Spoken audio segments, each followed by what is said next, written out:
Hello, I'm Catherine Huddle with the Carmel Clay Public Library, and this afternoon I have the great pleasure of chatting with two amazing young women, our current Friends Foundation Scholarship winners, Brooke Weisner and Zoe Edwards.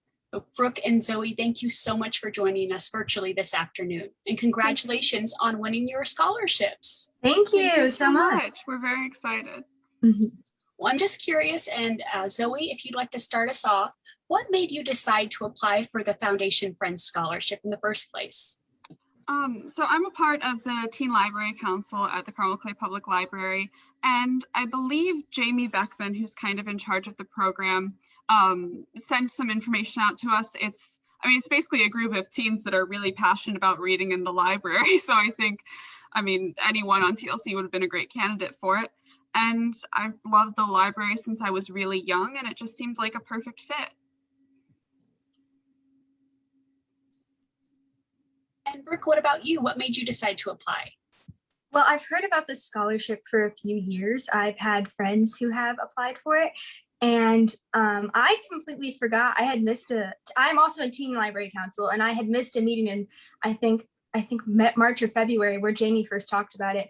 And so I was volunteering for Raiders of the Ark, where we read and review books. And Karen emailed me back and she said, your books are ready. And I think you're a senior, so here's the information. And if she hadn't told me, I probably would have forgotten about it. So I'm very grateful for her. I'm so jealous that we did not have Raiders of the Arks when I was in high school. If you can earn credit for reading and reviewing books, that's such a cool program. I'm really jealous. I loved it. I love it. Well, I'm so glad you both did end up applying. Brooke, why don't you go ahead and we'll continue with you. Can you tell us a little bit about your plans for this fall and how our scholarship will fit into your plans for the fall? Yeah, of course. I am going to Purdue, and I will be majoring in elementary education. And I am very grateful that I got this scholarship. It's really going to help me pay for my my tuition, my room and board, books, all of it. And I'm just very excited to just go and, I'm muted, especially after the last year of what everyone went through. I think it'll be such a great experience for you to both be able to go in person. Yeah. And Zoe, what about you for the fall? I'm going to be attending the Queen's College at the University of Oxford in the UK. And I'll be studying politics, philosophy, and economics. And I'm really excited to be going there with this library scholarship, helping to fund the program, because one of the things that made me fall in love with the Queen's College was its beautiful library and the central role that it plays in the learning of all the students. Is a lot of the studying and all the resources are physical books in their beautiful old library, and it was one of the places I went when I visited that I just absolutely fell in love with. So it's like it's all come full circle. The CCPL started my love of libraries and reading, and now it's helping me further that across the pond. That's great to hear that, especially that is one of the top 10 libraries you have to visit if you are a library lover, for sure. And we're so grateful to both of you for all of the volunteership that you've done with the library and being such active volunteers and helping us out so much in the past. What's been your most rewarding volunteer experience with the library? Whoever wants to go first.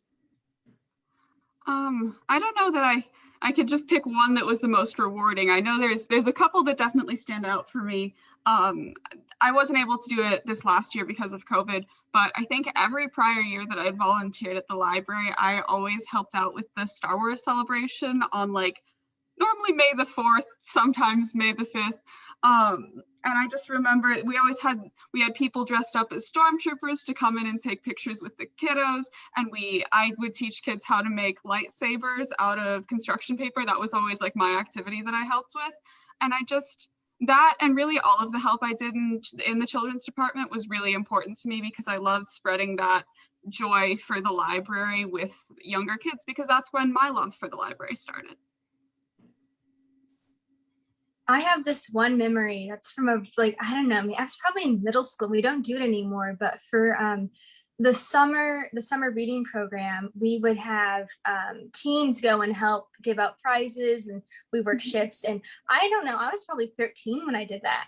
And it was just so, I would sit there at the computer doing whatever, and all these kids would come up and they'd be so excited to get their prizes and sign up.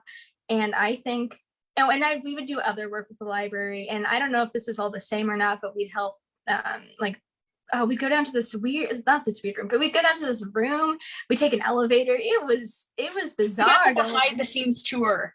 Yes, it was so cool. That's been so long, but just seeing all of these people so excited to get to be reading, and especially younger kids, since that's like part of my passion for what I'm pursuing. So that has to be one of the many rewarding moments. That is great to hear. So do either of you remember how old you were when you first visited the library? And do you remember anything that's changed or something that's always been there and has always stayed the same? I can go first. I sadly do not remember my first visit, but that's because I was 14 months old and we had just moved to Carmel, and my mother, who has been my biggest supporter in the reading world, and she loves libraries. She grew up in a small town, and this was the biggest town library she had ever been to, and so she was determined to take me. So I do not remember my first visit or impression of the library, but so much has changed. I remember in the children's department, there was this, like, in the middle where there's a little play area, there was this big, like, tree, and there would be books sitting along the tree, and you'd pick them up. And that's over 10 years ago. And that was very cool. And they changed that completely. And pretty much everything about the library has changed since 2003. So you're lucky you got to grow up with the library. I mean, up until a few years ago, we didn't even have a dedicated middle school department, a little area for books. So you got to grow with the library and see it change. That's really lucky. I also don't really remember. I've lived in Carmel my whole life, so I'm sure I was very young when I first went to the library. But I don't remember the first thing. Like, the first distinct memory I have of the library is when I was in elementary school. I was obsessed with ancient Egypt and ancient Egyptian mythology and stuff. And I remember the shelf in the children's nonfiction department where all of the books on ancient Egypt were. And then, like, a year ago, I want to say, I was volunteering, like, clearing up the children's department, and I every time I go to that shelf, and I'd be like, they're still there. They're one of the few things in the library that are still in the same place. So that's something that stayed relatively the same, is children's nonfiction and the order, and it's, I mean, still the Dewey Decimal System. But yeah, just about everything else about the library has changed, including now its location temporarily, which is, it's interesting to see it grow. Just like a week and a half ago, I was taking my prom pictures as what I remember as a marsh, and it's now the library. I went with a bunch of my volunteer friends to, like, because we've all been volunteering there for like 6 years, and we took pictures there. So, like, very big growth from when I was probably like 4, I'd guess, when I first started remembering the library, to now like 18, and it's all different. Those photos were beautiful. If you're wondering about where you can see those photos, those are on our library's Facebook page. Those are so cute. And it is interesting to think that the kids now, babies born during COVID and the little ones right now, that they'll have the same building, and it'll be beautiful, renovated new building. But if you haven't checked it out yet, the grocery store library at Merchant Square, that is a great stop to go in, especially if you really like the old marsh. So do either of you have an all-time favorite memory of the library? It can be just as a patron visiting, or maybe a favorite staff member memory. I know Mr. Gehrig has been there for a very long time. I mean, it's kind of a series of memories, but my favorite memory from the library is probably the Yule Ball, which is this event that the Teen Library Council hosted up until like this year because COVID, every year since I was in like the 6th grade. I went like every year, and it was just a fun Harry Potter themed dance. And like, I'd go with my friends and we'd all get dressed up together. And it was just a really special night of fun and hanging out. And it was at a place we all loved, the library, but like, we were just dancing and hanging out. And it was, I'm not articulating well how much fun the event was. It's a magical night. We had adults. It's a really great night, and I always had so much fun. And that's like, in terms of things I'm really going to miss from the library in my teenage years. I can keep coming back when I come back to visit, but like, that's my last Yule Ball was like 2 years ago, which is very surreal. And it's so impressive too that our Teen Library Council members, TBC members, help plan that event, execute, make the crafts and the decorations. I remember watching, it's snowy outside, it's beautiful, it's got the lights dimmed a little bit, and then you made those the hanging lanterns, the candles, like in the Great Hall at Harry Potter. It's just so magical. And untangling those candles every year, like that was always my job, was the candles were in a big box and they always got tangled up and I'd have to untangle them. But yeah, it was just a really special night every year. What about you, Brooke? Well, I'm thinking I probably have like two I want to share, but I also love the Yule Ball. I'd go every year with my friends, and that was just so much fun. So if you have kids in middle high school, or if you're a teenager, go to it. It's my favorite thing. Some of my best memories are from Teen Library Council with Jamie. I served as an officer on there for 4 years, and we would have big officer meetings and even just regular meetings during our weekly meetings, and we would discuss planning such events. And my favorite memories are just whenever Jamie would look at me after she would ask if anyone would like to share their opinions, because I was always the first one to answer. Anyone who went to Teen Library Council on Friday nights would remember my many comments and suggestions for the library.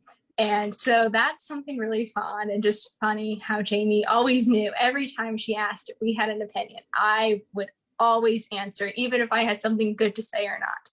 And one of my other favorite memories is actually from much younger, when I was in elementary school. It was this event, and it was a Titanic themed event. And we were each given, I don't know if it was a passport, but it was a little piece of paper, and we each were given a person who was on the Titanic. And I was obsessed with the Titanic. I have no idea why, but it was just so fascinating to me. And I remember I traded cards with someone because I thought my person was going to die off, and I got nervous, so I traded. I ended up dying off anyways, but that was I love doing stuff with the children's department. So that also has to be one of my favorite memories. Well, I'm glad you both have such fond memories of the library, and will be able to take those with you in the fall as you embark on your new adventures. I only have one more question for you both, and it is an easy one, and it is, what are you reading right now? And do you have any recommendations for our viewers? I will go first. I have just finished a book. I just finished a book, actually. I finished The Hate You Give, and it is such, I don't have any, my vocabulary is not large enough to express how I feel about this book, but I've been told for years to read it, and I bought it a few months ago, and I finally sat down on my car ride home from vacation, and I read it in one sitting, and it is one of the best books I have ever read, and I would recommend it to everyone. I mean, it's opened my eyes about a lot that I've never thought of. I've always been somewhat aware, but now I'm more aware and I'm more informed, and I'm going to look into a lot more. So that was a really good book. And then I just want to also shout out my favorite author, Karen M. McManus. She is a young adult murder mystery author, and Jamie Beckman actually recommended me her books. So shout out Jamie, thank you for telling me about those. But if you haven't read those and you like mysteries, Karen M. McManus. So The Hate You Give, any of her books are fabulous. Those are great recommendations. And what about you, Zoe? Well, what I'm actually reading right now is An Introduction to Political Philosophy by Jonathan Wolfe. I personally find it very interesting. Unless you're looking for an introduction to political philosophy, I wouldn't recommend it for like the average reader, just because like it is kind of dense, but I'm enjoying it. So if that's an interest, it is a very good introduction to that subject. But also, like, on a lighter note, I really love the Grishaverse and the Six of Crows books by Leigh Bardugo, and I've just gotten King of Scars, which is like her third series set in that universe. And I literally just read the introduction. I'm just getting started, but it seems very good. I love her writing style, and I love how she writes her characters. And I also love the TV show that they are making based off of her books. So I would highly recommend any of her writings to just about anyone, like young adults, any adults, middle school. Like she's very versatile and accessible writer, but like I can sit down and read one of her books over the course of a day because they're just, you don't want to put them down. Those are fantastic recommendations. And coincidentally, those are all available right now from the Carmel Clay Public Library. You can check those out with your library card. And thank you so much to Brooke and to Zoe, and congratulations to them both on being our Friends Foundation Scholarship winners. We hope you join us next time for our next Facebook Live. And if you're interested in more information on how you can join our Friends Foundation and or donate to support our scholarship program, make sure you stop by and visit us online at carmelclaylibrary.org. We'll see you next time.